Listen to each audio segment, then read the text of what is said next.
"Are you sure, Mom?"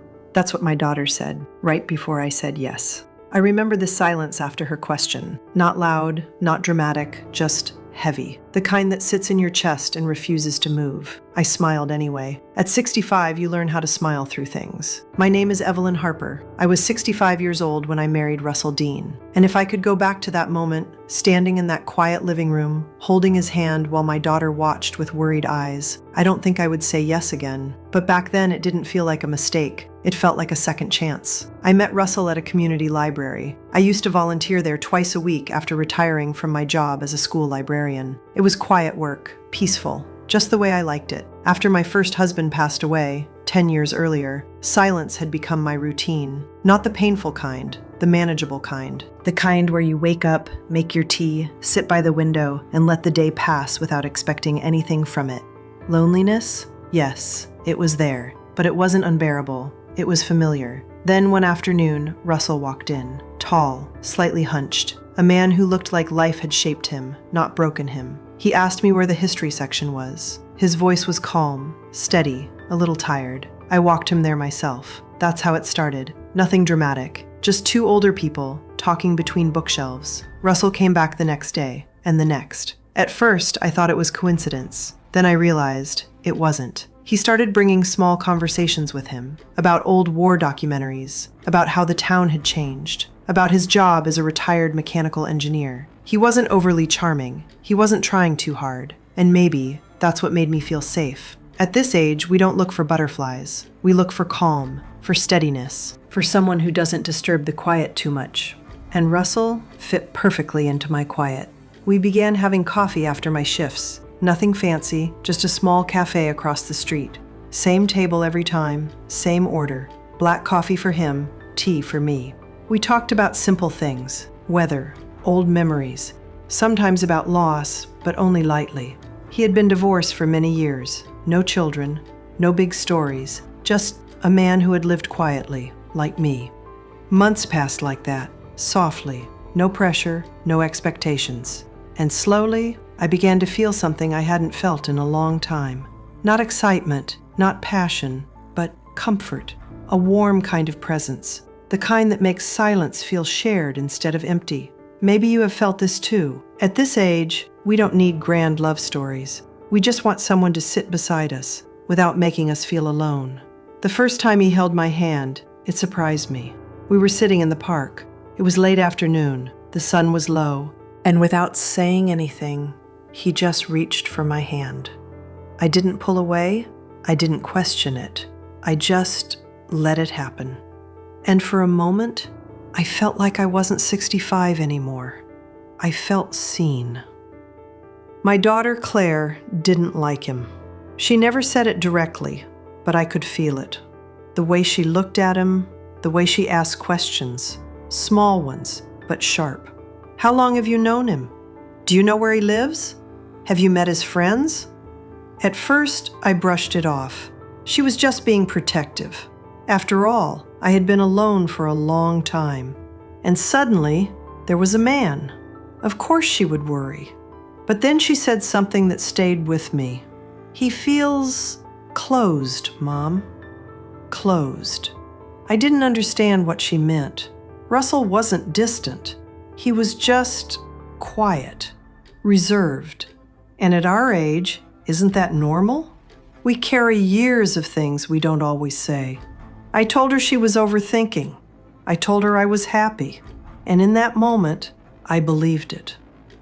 6 months after we met, Russell proposed. There was no big gesture, no ring hidden in dessert, no crowd, just the two of us, sitting in that same cafe, same table, same drinks. He looked at me for a long moment. Then he said, "I don't want to spend the rest of my life alone." That was it. Simple, honest, and strangely enough, I didn't answer right away. I went home that night and sat by the window, the same place I had sat alone for years. And I thought about my life, about the quiet, about the empty mornings, about the evenings that stretched too long. And I asked myself something very simple. Do I want to stay like this? Forever? The answer scared me, because it was no. The next day, I said yes. Not because I was deeply in love, not because I felt something overwhelming, but because I didn't want to be alone anymore. Claire was silent when I told her. Then she asked that question. Are you sure, Mom? And I said something I now regret. I deserve this. Maybe I did. Maybe we all do. But sometimes, what we deserve and what we choose are not the same thing. The wedding was small, very small. Just a few people, no big celebration. At this age, we don't need noise. We just need presence. Russell stood beside me, calm as always. No nervousness, no emotion, just steady. I thought it was strength. Now, I'm not so sure. After the wedding, I moved into his house. It was a quiet place, a little too quiet, neat, almost untouched, like a place where life had paused. At first, I didn't notice anything strange, just small things, little moments. The way he avoided certain questions, the way he never talked about his past in detail, the way he preferred silence, even when I wanted conversation. I told myself it was normal. We were still adjusting. Two lives, coming together late in life. It takes time, right? But there was one moment I can't forget. It was our third night in that house. We were sitting in the living room. The TV was on, but neither of us was watching. I turned to him and said, "Tell me something about your life. Something I don't know." He didn't answer, not right away. He just stared ahead. And then, quietly, he said, "Some things are better left where they are." I felt something shift inside me. Not fear, not yet. Just a small crack in the comfort I had built around him. A feeling I couldn't explain, but I ignored it. Because at this age, we don't want to start over again. We don't want to question something we've already chosen. So we stay. We adjust. We convince ourselves. And that's exactly what I did. I stayed. I adjusted. I convinced myself that silence was just his way, that love didn't always need words, that everything was fine. But deep down, something had already begun to change. Something quiet, something slow, something I didn't understand yet. And I wish I had listened to that feeling, because what came next wasn't just silence. It was something much heavier, something I never expected, not at 65. The first week felt normal. At least that's what I kept telling myself. We woke up early, ate breakfast in silence, watched the morning news like two strangers sharing a waiting room. It wasn't uncomfortable, just unfamiliar. I thought, this is how it starts. Two people learning each other's rhythm. At this age, we don't expect excitement. We expect adjustment. But slowly, the silence began to feel different. Not peaceful, not shared, just empty. One morning, I tried to change that. I made pancakes. Russell had never mentioned liking them, but I thought maybe, just maybe, something small could bring warmth into the room. I placed the plate in front of him with a soft smile. "I used to make these every Sunday," I said. He looked at them, then at me, then he said something I didn't expect. "I don't eat sweet things in the morning." That was it. No thank you, no appreciation, just a quiet rejection. I laughed it off, said, "Oh, I didn't know." But inside, something tightened. It wasn't about the pancakes.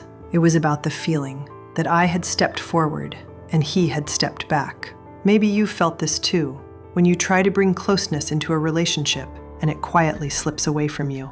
Days turned into weeks, and I started noticing patterns. Russell didn't like talking during meals. He didn't like being asked about his past. He didn't like sudden plans. He didn't like being disturbed. At first, I adjusted. I told myself, this is just who he is. But then I realized something harder to accept. He never adjusted for me. One evening, I called Claire. I hadn't told her much after the wedding. I didn't want to hear her say, "I told you so." But that night, something in me needed to speak. "How are things?" she asked. I paused. Then I said something simple. "Quiet." She didn't respond right away. Then she said, "Quiet can mean many things, Mom." I knew what she meant, but I wasn't ready to admit it. So I changed the subject. That same night, I tried again with Russell. We were sitting in the living room, same chairs, same distance between us. The TV was on, but like always, it was just background noise. I turned to him and said, "Do you ever miss talking to someone just about your day?" He didn't look at me. He kept his eyes on the screen. Then he said, "I've lived most of my life without needing that." That sentence stayed with me, long after the TV turned off, long after we went to bed. Because it wasn't just an answer, it was a wall, and I had walked straight into it. After that, I started becoming quieter. Not because I wanted to, but because there was nowhere for my words to go. I stopped asking questions, stopped sharing small thoughts, stopped trying to fill the silence. And slowly, I began to disappear inside my own marriage. One afternoon, I found something strange. I was cleaning the hallway closet, just organizing things, trying to feel useful, trying to feel like I belonged. And then I noticed a box, old, worn, hidden behind some coats. I hesitated. Then I opened it. Inside were letters, dozens of them, all neatly stacked, all tied together with a faded ribbon. My hands trembled a little, not from fear, but from curiosity. I picked one up. It wasn't addressed to Russell. It was addressed to someone named Elena. I froze. I had never heard that name before. I read the first few lines, and my heart sank. They weren't just letters. They were love letters, deep ones, emotional, full of things I had never heard Russell say, not even once. I closed the box quickly. My chest felt tight. Not angry, not yet, just confused. That evening, I asked him, carefully, gently, "Who is Elena?" He looked at me for a long moment, and then his expression changed. Not soft, not open, but guarded. "Where did you hear that name?" he asked. His voice was different, colder. "I found some letters," I said quietly. I wasn't trying to snoop. "You shouldn't go through things that aren't yours." He cut me off. The room went silent. But this time, it wasn't quiet. It was heavy, uncomfortable, sharp. "I'm your wife," I said softly. "I thought we share things." He stood up, walked toward the hallway, then stopped. Without turning around, he said, "Some parts of my life are not for you." That was the moment something broke inside me. Not loudly, not dramatically, just quietly, like a glass cracking under pressure. Maybe you understand this feeling, when you realize you've married someone who still belongs to a past you're not allowed to touch. After that night, everything changed. Not on the outside. We still sat in the same places, ate the same meals, lived the same routine. But inside, there was distance, real distance. I started noticing more things. He kept certain doors locked. He took calls in another room. He never mentioned friends, never received visitors, never spoke about family. It was like he existed in pieces, and I only had access to a small part of him. One night, I couldn't sleep. I got up quietly and walked into the living room. The house was dark, still. But then I heard something, a voice, soft, coming from the kitchen. It was Russell, on the phone, speaking in a tone I had never heard before. Gentle, warm, almost loving. I stood there, frozen, listening, not breathing, not moving. And then I heard a name, Elena. My heart dropped, not slowly, all at once. I stepped back, carefully, quietly, and returned to the bedroom, lay down, closed my eyes, but sleep never came. Because in that moment, I understood something I had been avoiding, something I didn't want to believe. I wasn't his present. I was his replacement. And suddenly, that yes I had said at 65 started to feel heavier than ever. I didn't confront him the next morning. At this age, you learn something important. Not every truth needs to be spoken immediately. Sometimes, you wait, you watch, you listen, and you let the truth reveal itself completely. So I stayed quiet, just like him. But inside, I was no longer the same woman. That morning, we sat at the table, like always. Same chairs, same distance, same silence. But this time, I was paying attention, not to what he said, but to what he didn't say. He didn't mention the call, didn't look at me any differently, didn't show even the smallest sign that something had changed. And that hurt more than anything, because it meant one thing: he didn't think I knew. And maybe worse, he didn't think it mattered if I did. I poured my tea slowly. My hands were steady, but inside, everything felt unsteady. "Did you sleep well?" I asked. A simple question, normal, safe. "Yes," he said, without looking up. That was it, that one word. And I realized something that morning. I wasn't part of his life. I was just in his house. Maybe you felt this before. Living beside someone, but not truly living with them. That day, I decided to go back to the library. I hadn't been since the wedding. Life had gotten busy, or maybe I had just been trying too hard to fit into something that didn't fit me. The library felt the same, quiet, warm, familiar, and for the first time in weeks, I felt like myself again. Mrs. Dalton, who managed the place, smiled when she saw me. "Evelyn, we missed you," she said. Her voice had warmth, real warmth, not forced, not distant. I smiled back, and for a moment, I forgot everything. I spent the afternoon there, organizing books, helping a young boy find something to read, listening to the soft sounds of pages turning. It felt right. But then something unexpected happened. A woman walked in, around my age, maybe a little younger, elegant, composed. There was something about her, something familiar, but I couldn't place it. She approached the desk, spoke softly to Mrs. Dalton. Then, her eyes met mine. And in that moment, something inside me froze. Not fear, not exactly, just recognition, without understanding why. She walked toward me, slowly, carefully, and then she said something that changed everything. "You must be Evelyn." My heart stopped, for just a second. "Yes," I said quietly. "And you are?" She smiled, not warmly, not coldly, just knowingly. "My name is Elena Brooks." The world didn't spin. There was no dramatic moment, no loud reaction, just silence, heavy, unavoidable. I don't remember what I said next, or if I said anything at all, because my mind was already racing, trying to connect everything, trying to understand how this woman, standing right in front of me, was the same name I had heard in the dark. "I think we should talk," she said gently.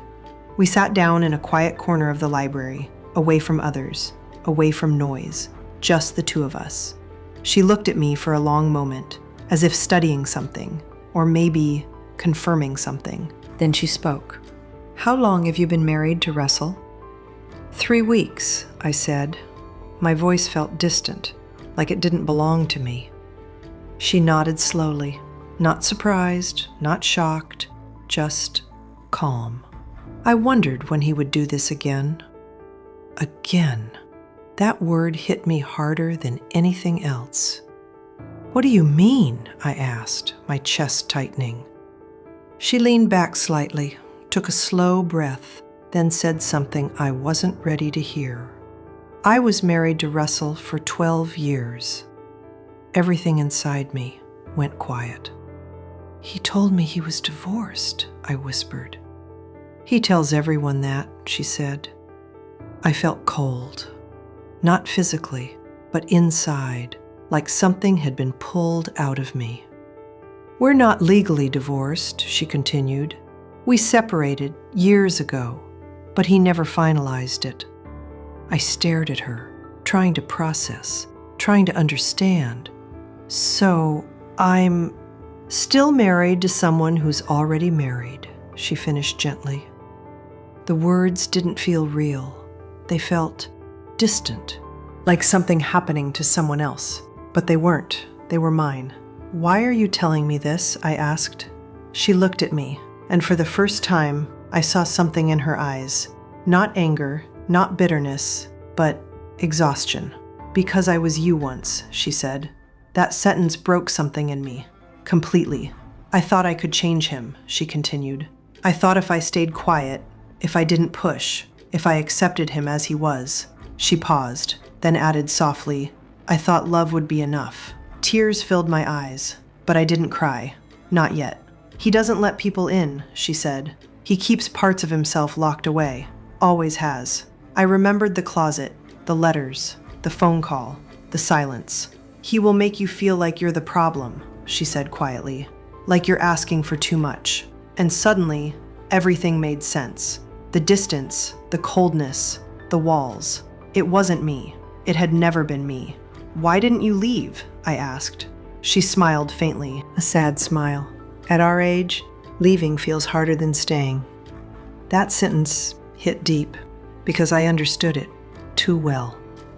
We sat there in silence for a while, two women, connected by the same man, the same mistake, the same hope that had turned into something else. Before she left, she said one last thing. "You still have time, Evelyn." Time. At 65, that word feels different, heavier, more fragile. I went home that evening. The house felt colder than before, quieter than before. Russell was sitting in his usual chair, watching TV, like nothing had changed. He looked at me briefly, then back at the screen. "How was your day?" he asked. I stood there for a long moment, just looking at him. And for the first time since I met him, I didn't see comfort. I didn't see calm. I saw truth, and it wasn't what I had said yes to. I stood there longer than I should have, just looking at him. The same man I had married 3 weeks ago. The same man I thought would fill the quiet in my life. But now, the quiet felt louder than ever. "How was your day?" he asked again, still not looking at me, still calm, still untouched. I walked slowly into the room, sat down across from him, and for the first time, I didn't try to soften my voice. "I met Elena today." That got his attention. He turned his head, finally, and in that moment, I saw something I had never seen before. Not warmth, not calm, but tension. For a few seconds, he didn't speak. Then he said quietly, "She shouldn't have talked to you." Not, "I'm sorry," not, "Let me explain," just that.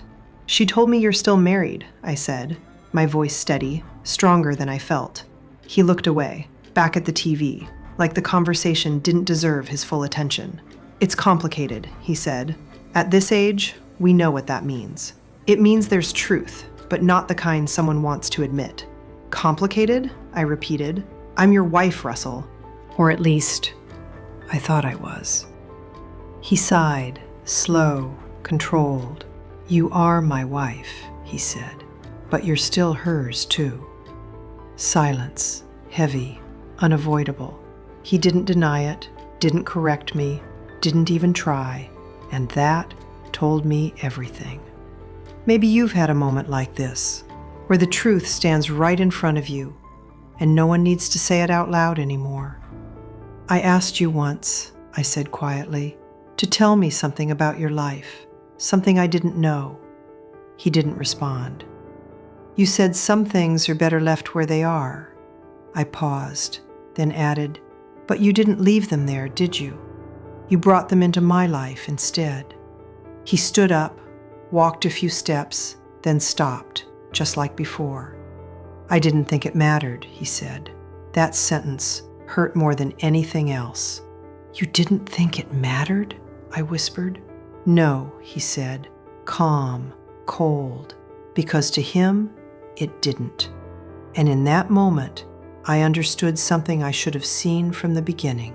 This wasn't love, it was convenience. I was the quiet life he wanted, the calm presence, the easy companion who wouldn't ask too many questions. But I had asked, and now I had answers. "I can fix this," he said suddenly. "We'll handle the paperwork. It doesn't change anything between us." I looked at him, really looked, and for the first time, I didn't feel comfort. I didn't feel warmth. I didn't feel anything at all, just clarity. "No," I said softly. "It changes everything." He frowned slightly, not angry, just confused, as if he couldn't understand why this mattered so much. At this age, we don't expect perfection, but we do expect honesty, respect, truth, and I had none of those. "I won't stay in something built on silence," I said. He didn't argue, didn't try to stop me, didn't even ask me to stay. That was the final answer. Sometimes the absence of effort tells you more than words ever could.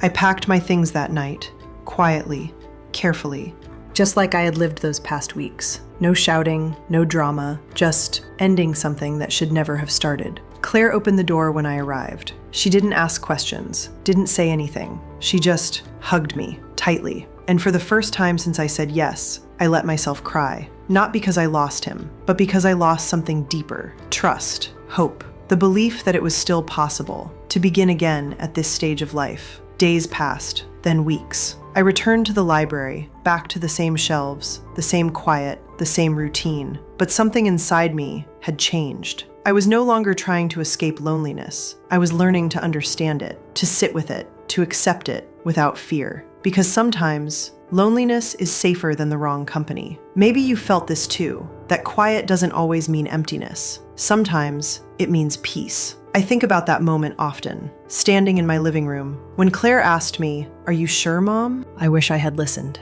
not just to her, but to that small voice inside me, the one that hesitated, the one that felt something wasn't right. At 65, we think time is running out. We think we have to hold on to anything that feels like a second chance. But I've learned something since then. Not every second chance is meant for us. Some are just lessons in disguise. I said yes at 65, and yes, I shouldn't have. But I also learned something I will carry for the rest of my life. It's never too late to walk away from something that doesn't feel right, even at this age, especially at this age. Because peace, real peace, is worth more than any promise.